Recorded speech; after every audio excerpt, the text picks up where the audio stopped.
أعوذ بالله السميع العليم من الشيطان الرجيم. إليه يرد علم الساعة وما تخرج من ثمرة من أكمامها وما تحمل من أنثى ولا تدع إلا بعلمه ويوم يناديهم أين شركاء قالوا آذناك ما منا من شهيد وضل عنهم ما كانوا يدعون من قبل وظنوا ما لهم من محيص لا يسأم الإنسان من دعاء الآخرة وإن مسه الشر فيئوس قنوط ولئن أذقناه رحمة منا من بعد الضراء مسته ليقولن هذا لي وما أظن الساعة قائمة ولئن رجعت إلى ربي إن لي عنده الحسنى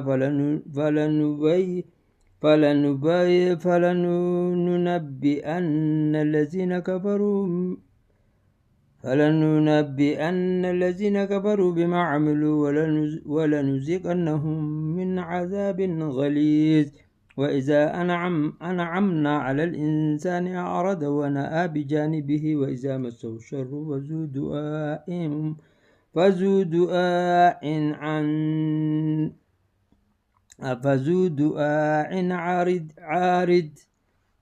قل أرأيتم إن كان من عند الله ثم كفرتم به من أضل ممن هو في شقاق بعيد سنريهم آياتنا في الآفاق وفي أنفسهم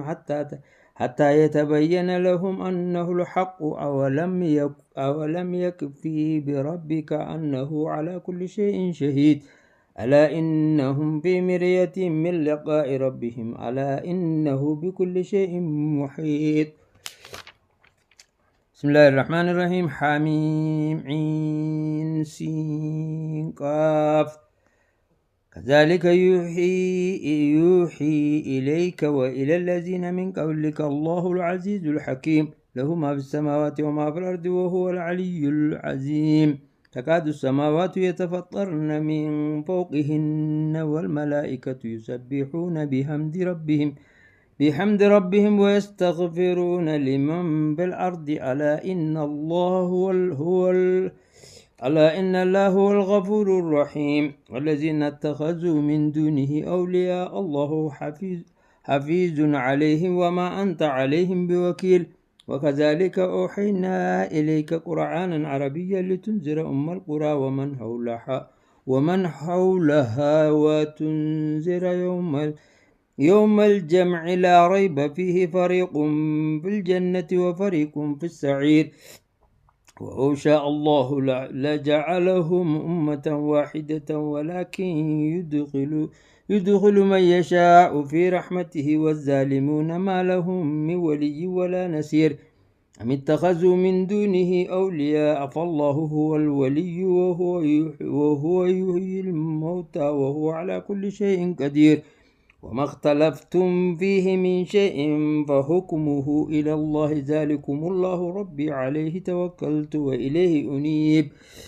فاطر السماوات والأرض جعل لكم من أنفسكم أزواجا ومن الأنعام أزواجا يزرعكم فيه ليس كمثله شيء وهو السميع البصير له مقاليد السماوات والأرض يبسط الرزق لمن يشاء ويقدر إنه بكل شيء عليم.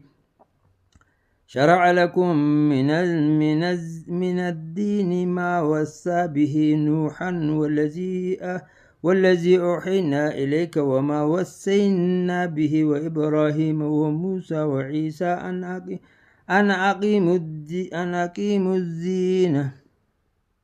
أن أقيموا الدين ولا تتفرقوا فيه كبر على المشركين ما تدعوهم إليه الله يجتبي إليه من يشاء ويهدي إليه من ينيب وما تفرقوا إلا من بعد ما جاءهم العلم بغيا بينهم ولولا كلمة سبقت من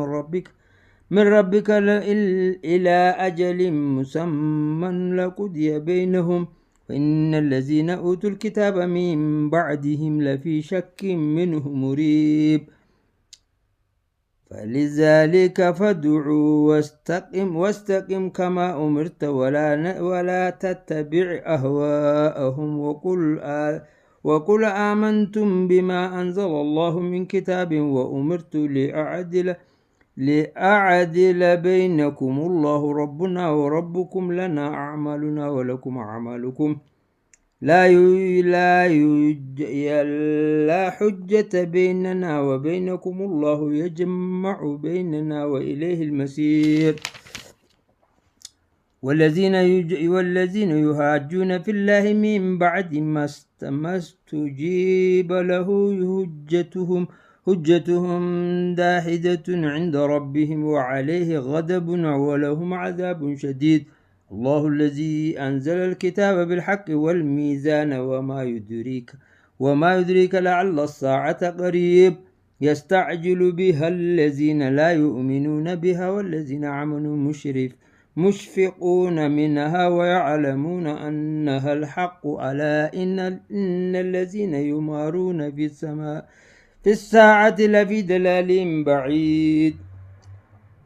الله لطيف بعباده يرزق من يشاء وهو القوي العزيز من كان يريد حرث الآخرة نزد له في حرثه ومن كان يريد حرث الدنيا نؤتيه منها وما له في الآخرة من نصيب أم لهم شركاء شرعوا لهم من الدين ما لم يأذن به الله ولولا كلمة الفصل لقضي بينهم وإن الظالمين لهم عذاب عليم ترى الظالمين مشفقين مما كسبوا وهو واقع بهم والذين آمنوا وعملوا الصالحات في روضات الجنة لهم ما يشاءون عند ربهم ذلك هو الفضل الكبير ذلك الذي يبشر الله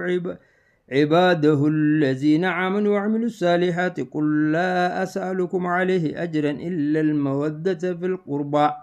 ومن يقترف حسنة نزد له فيها حسنا إن الله غفور شكور أم يقولون افترى على الله كذبا فإن يشاء الله يختم على قلبك ويمحو الله الباطل ويحق الحق بكلماته إنه عليم بذات الصدور وهو الذي يقبل التوبة عن عباده ويعفو عن الساعة ويعلم ما تفعلون ويستجيب الذين آمنوا وعملوا الصالحات ويزيدهم من فضله والكافرون لهم عذاب شديد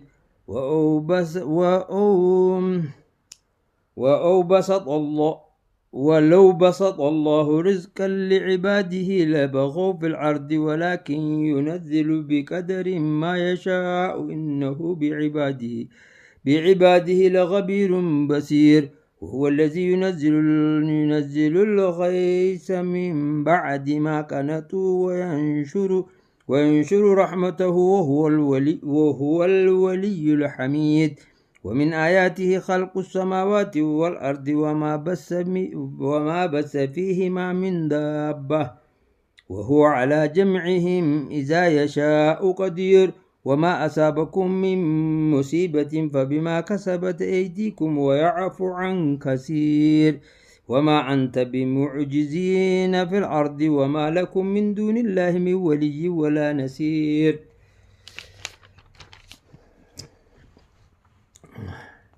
ومن آياته الجوار في البحر كالأعلام إن يشاء يسكن الريح فيزللن رواكد على زهره إن في ذلك لآية لكل صبار شكور أو يوبقهن بما كسبوا ويعفو عن كثير ويعلم الذين يجادلون في آياتنا ما لهم من محيص فما أوتيتم من شيء فمتاع الحياة الدنيا وما عند الله خير وأبقى للذين آمنوا وعلى ربهم يتوكلون والذين يجتنبون كبائر الإثم والفواحش وإذا ما غضبوا هم يغفرون والذين استجابوا لربهم وأقاموا الصلاة وأمرهم شورى بينهم ومما رزقناهم ينفقون والذين إذا أصابهم البغي هم ينتصرون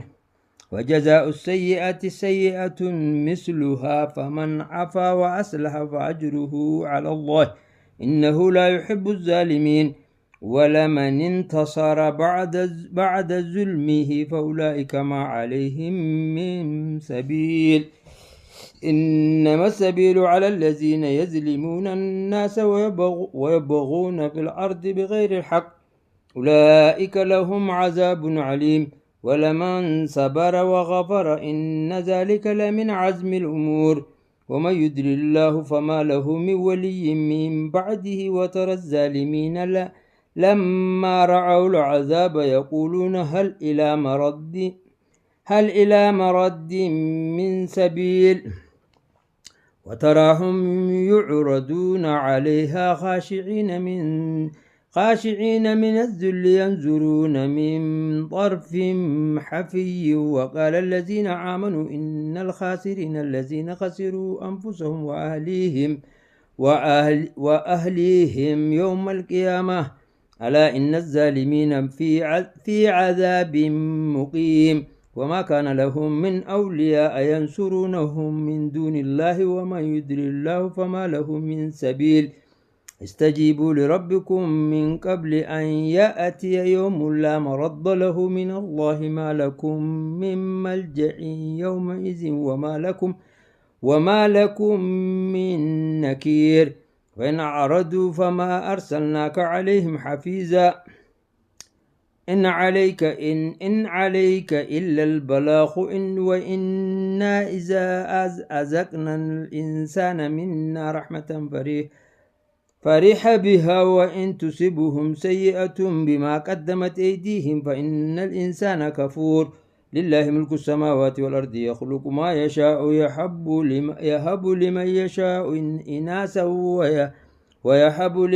لمن يشاء الذكور أو يزوجهم ذكرانا وإناثا ويجعل ما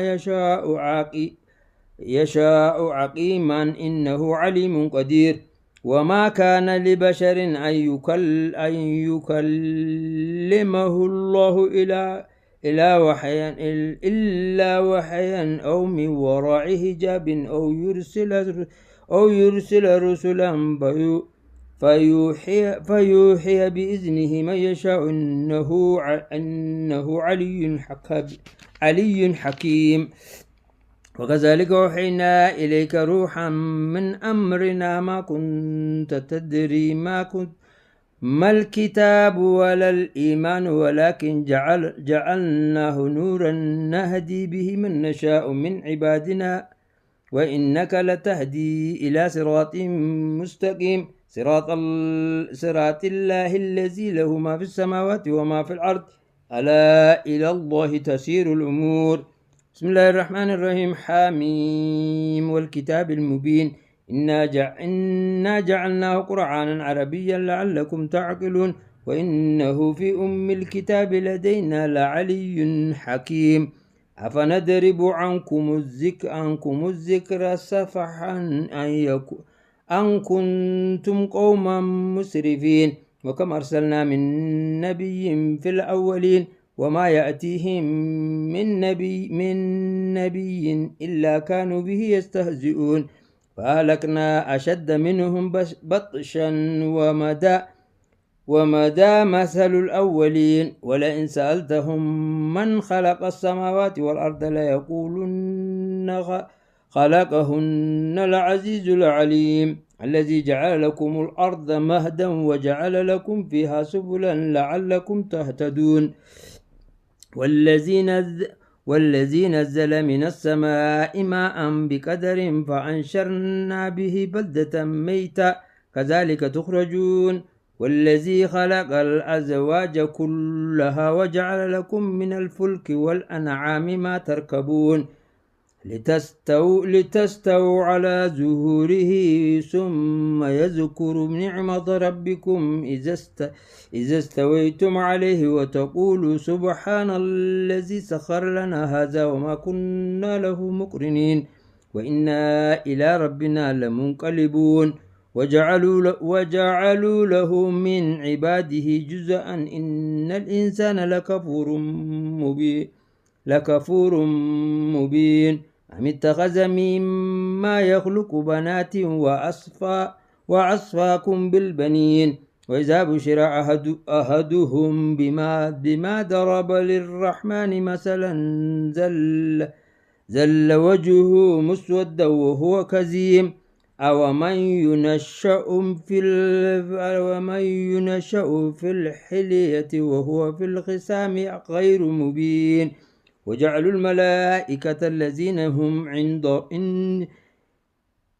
وجعلوا الملائكة الذين هم عباد الرحمن إناثا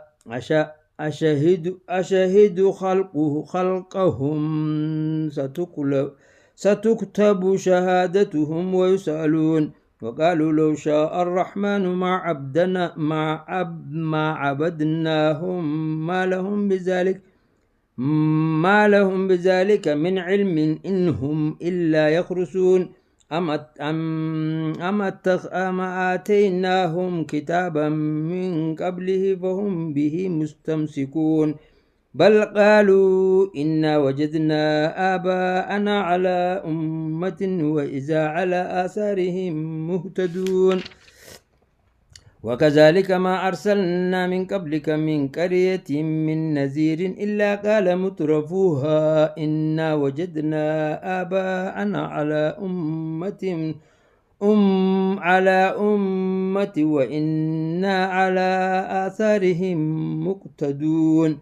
قال أولو جئتكم بأهدى مما وجدتم عليه آباءكم قالوا إنا بما أرسلتم به كافرون فانتقمنا منهم فانظر كيف كان عاقبة المكذبين وإذا قال إبراهيم لأبيه وقومه إنني بريء مما تعبدون إلا الذي فطرني فإنه سيهدين وجعلها كلمة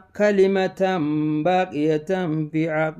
في عقبه لعلهم يرجعون بل متعت هؤلاء وآباءهم حتى جاءهم الحق ورسول مبين ولما جاءهم الحق قالوا هذا سحر وإنا به كافرون وقالوا لولا نزل هذا القرآن على رجل من القريتين عظيم أهم يقسمون رحمة ربك نحن قسمنا بينهم معيشتهم في الحياة الدنيا ورفعنا بعضهم فوق بعض درجات ليتخذ بعضهم بعضا سخريا ورحمة ربك خير مما يجمعون ولولا أن يكون الناس أمة واحدة لجعلنا لمن يكفر بالرحمن لبيوتهم سقفا من فضة ومعارج عليها يزهرون ولبيوتهم أبوابا ورسلا عليها يتكئون وزخرفا وإن كل ذلك لما متاع الحياة الدنيا والآخرة عند ربك للمتقين ومن يعش عن ذكر الرحمن نقيد له شيطانا فهو له قرين وإنهم ليصدونهم عن السبيل ويحسبون أنهم مهتدون حتى إذا جاءنا قال يا ليت بيني وبينك بعد المشرقين فبئس القرين ولئن ينفعكم اليوم إذا ظلمتم أنكم في العذاب مشتركون أفأنت تسمع الصم أو تهدي العمي ومن كان في دلال مبين فإما نذهبن بك فإنا منهم منتقمون أو نرينك الذي وعدناهم فإنا عليهم مقتدرون فاستمسك بالذي أوحي إليك إنك على صراط مستقيم وإنه لذكر لك ولقومك وسوف تسألون وسأل من أرسلنا من قبلك من رسلنا أجعلنا من دون الرحمن آلهة يعبدون ولقد أرسلنا موسى بآياتنا إلى فرعون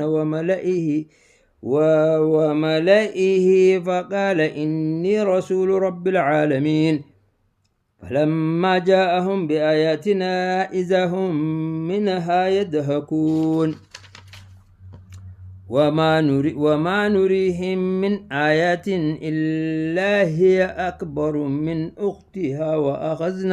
وأخذناهم بالعذاب لعلهم يرجعون وقالوا يا أيها الساحر ادع لنا ربك بما عهد عندك إننا لمهتدون فلما كشفنا عنهم العذاب إذا هم ينكثون ونادى فرعون في قومه قال يا قوم أليس لي ملك مصر وهذه الأنهار تجري من تحتي أفلا تبصرون أما أنا خير من هذا الذي هو مهين ولا يكاد يبين ولولا ألقي عليه أسورة من ذهب أو جاء معه الملائكة مقترنين فاستخف قومه فأطاعوه إنهم كانوا قوما فاسقين فلما أسفونا انتقمنا منهم فأغرقناهم أجمعين فجعلناهم سلفا ومثلا للآخرين ولما ضرب ابن مريم مثلا إذا قومك منه يسدون وقالوا أآلهتنا خير أم هم ما ضربوه لك إلا جدلا بل هم قوم خصمون إن هو إلا عبد أنعمنا عليه وجعلناه مثلا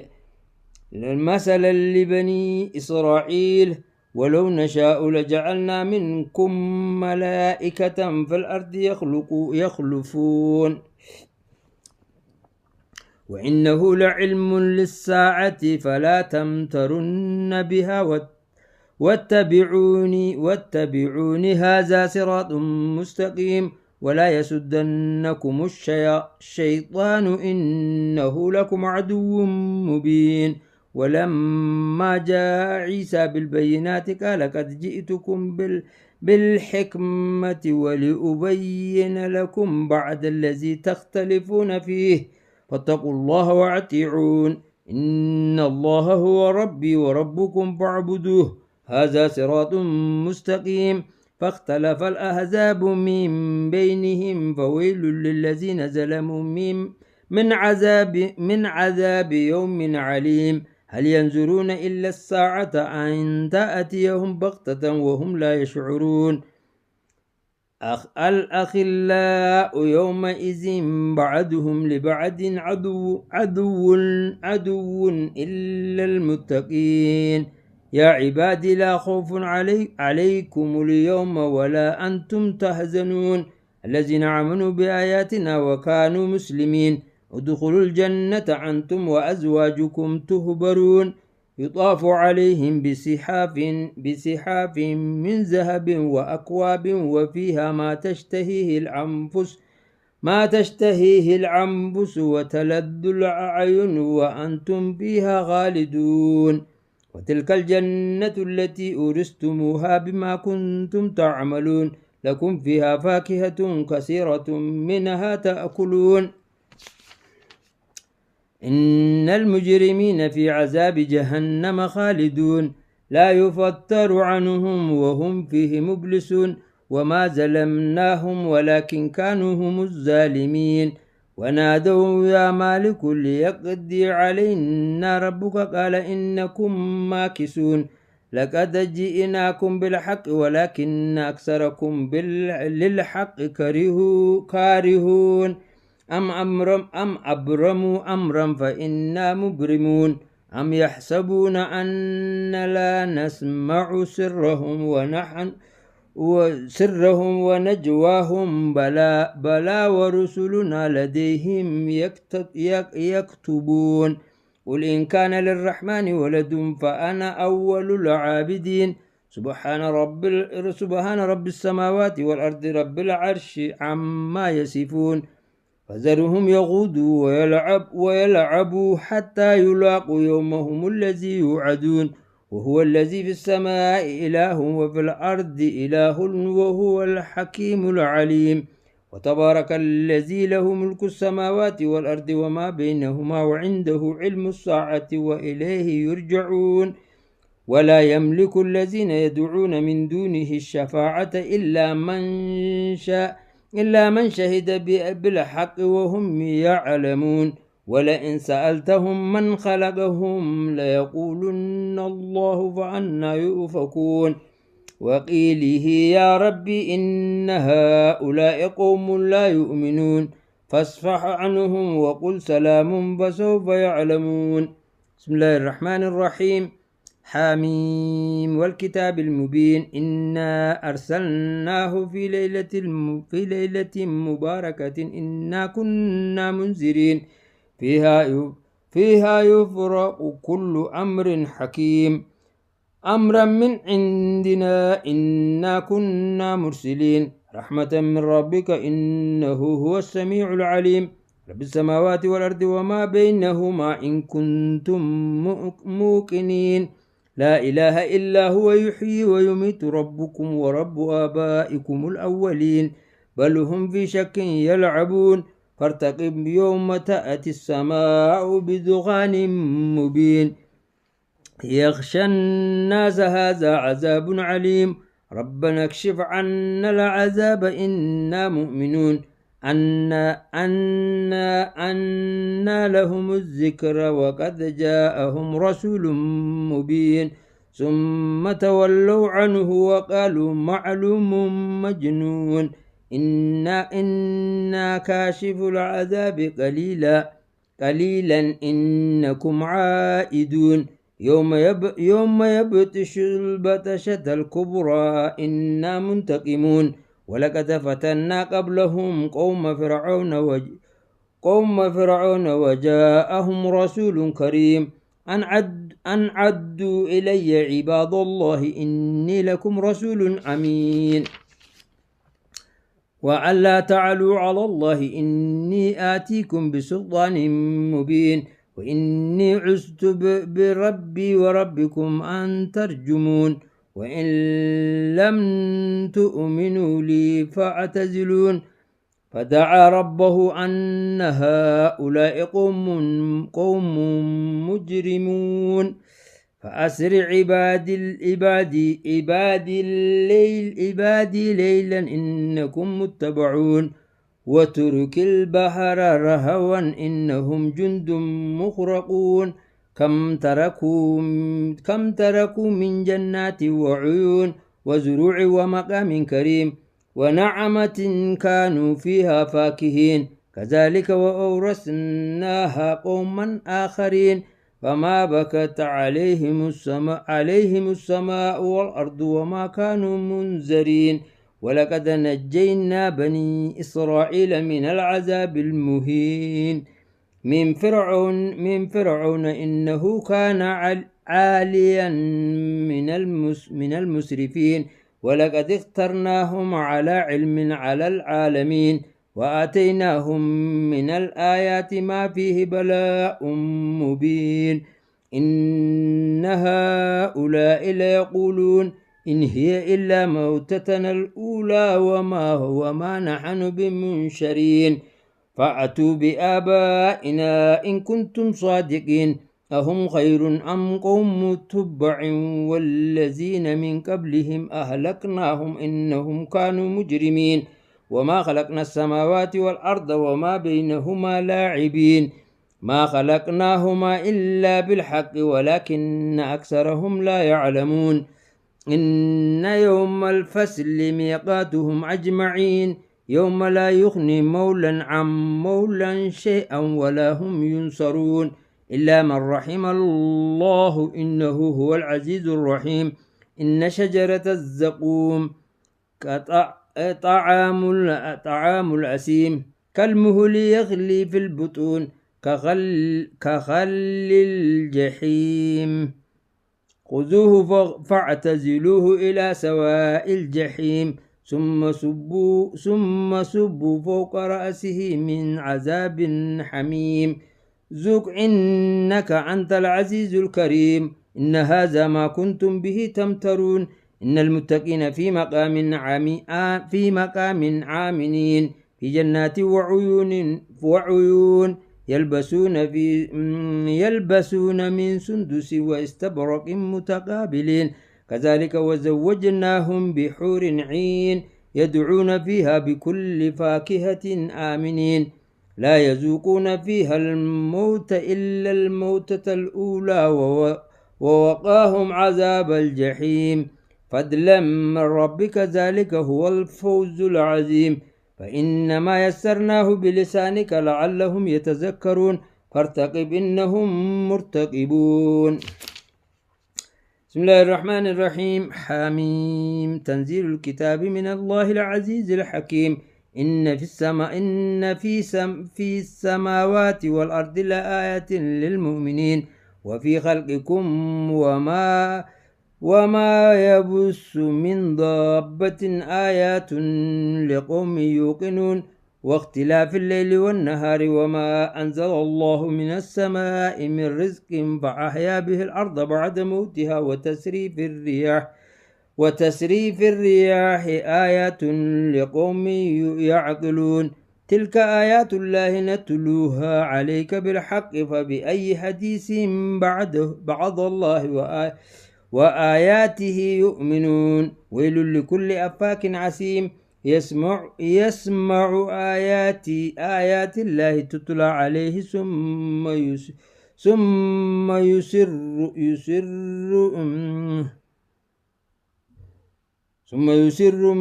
ثم يسر مستكبرا كأن لم يسمعها فبشره بعذاب عليم وإذا علم من آياتنا شيئا اتخذها هزوا أولئك لهم عذاب مهين من ورائهم جهنم ولا يغني عنهم ما كسبوا شيئا ولا ما اتخذوا من دون الله أولياء ولهم عذاب عظيم هذا هدى والذين كفروا بآيات ربهم لهم عذاب من رجز عليم الله الذي سخر لكم البحر لتجري الفلك فيه بأمره ولتبتغوا من فضله ولعلكم تشكرون وسخر لكم ما في السماوات وما في الأرض جميعا منه إن في ذلك لآيات لقوم يتفكرون قل للذين آمنوا يغفروا للذين لا يرجون أيام الله ليجزي قوما بما كانوا يكسبون من عمل صالحا فلنفسه ومن أساء فعليها ثم إلى ربكم ترجعون ولقد آتينا بني إسرائيل الكتاب والحكم والنبوة ورزقناهم من الطيبات وفضلناهم على العالمين وآتيناهم بينات من الأمر فما اختلفوا إلا من بعد ما جاءهم العلم بغيا بينهم إن ربك يقضي بينهم يوم القيامة فيما كانوا فيه يختلفون ثم جعلناك على شريعة من الأمر فاتبعها ولا تتبع أهواء الذين لا يعلمون إنهم لن يغنوا عنك من الله شيئا وإن الظالمين بعضهم أولياء بعض والله ولي المتقين هذا بصائر للناس وهدى ورحمة لقوم يوقنون أم حسب الذين اجتراحوا سيئات أن نجعلهم كالذين آمنوا وعملوا الصالحات سواء محياهم ومماتهم ساء ما يحكمون. وخلق الله السماوات والأرض بالحق ولتجزى كل نفس بما كسبت وهم لا يظلمون. أفرأيت من اتخذ إلهه هواه وأذله الله على علم وختم على سمعه وقلبه وجعل على بصره غشاوة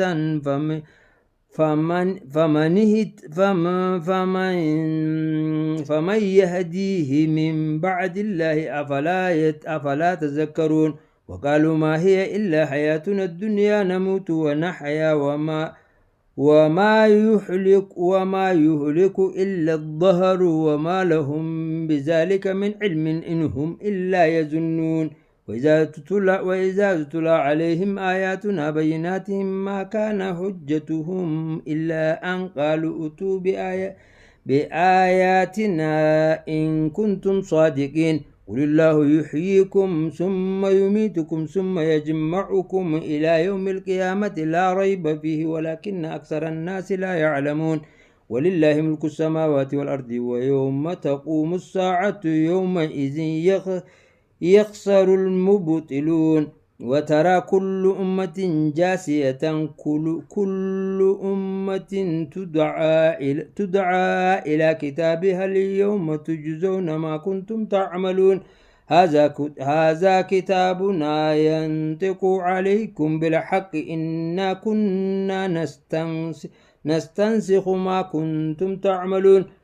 فأما الذين آمنوا وعملوا الصالحات فيدخلهم ربهم في رحمته ذلك هو الفوز المبين. وأما الذين كفروا فلم تكن آياتي تتلى عليكم فاستكبرتم وكنتم قوما مجرمين. وإذا قيل إن وعد الله حق والساعة لا ريب فيها قلتم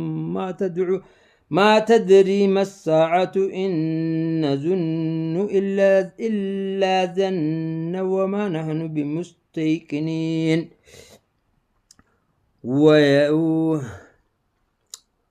وبدا لهم سيئات ما عملوا وحاق بهم ما كانوا به يستهزئون. وقيل اليوم ننساكم كما نسيتم لقاء يومكم هذا ومأواكم النار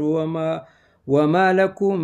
من ناصرين. ذلكم بأنكم اتخذتم آيات الله هزوا وغرتكم الحياة الدنيا فاليوم لا يخرجون منها ولا هم يستعتبون. فلله الحمد رب السماوات ورب الأرض رب العالمين وله الكبرياء في السماوات والأرض وهو العزيز الحكيم.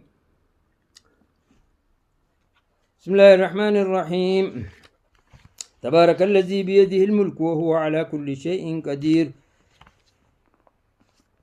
الذي خلق الموت والحياة ليبلوكم أيكم أحسن عملا وهو العزيز الغفور. الذي خلق 7 سماوات طباقا ما ترى في خلق الرحمن من تفاوت فارجع البصر هل ترى من فطور ثم ارجع البصر كرتين ينقلب إليك البصر خاسعا وهو حسير. ولقد زينا السماء الدنيا بمصابيح وجعلناها رجوما للشياطين وأعتدنا لهم عذاب السعير. وللذين كفروا بربهم عذاب جهنم وبئس المصير. إذا ألقوا فيها سمعوا لها شهيقا وهي تفور تكاد تميز من الغيظ كلما ألقي فيها فوج سألهم خزنتها ألم يأتكم نذير قالوا بلى قد جاءنا نذير فكذبنا وقلنا ما نزل الله من شيء إن أنتم إلا في ضلال كبير. وقالوا لو كنا نسمع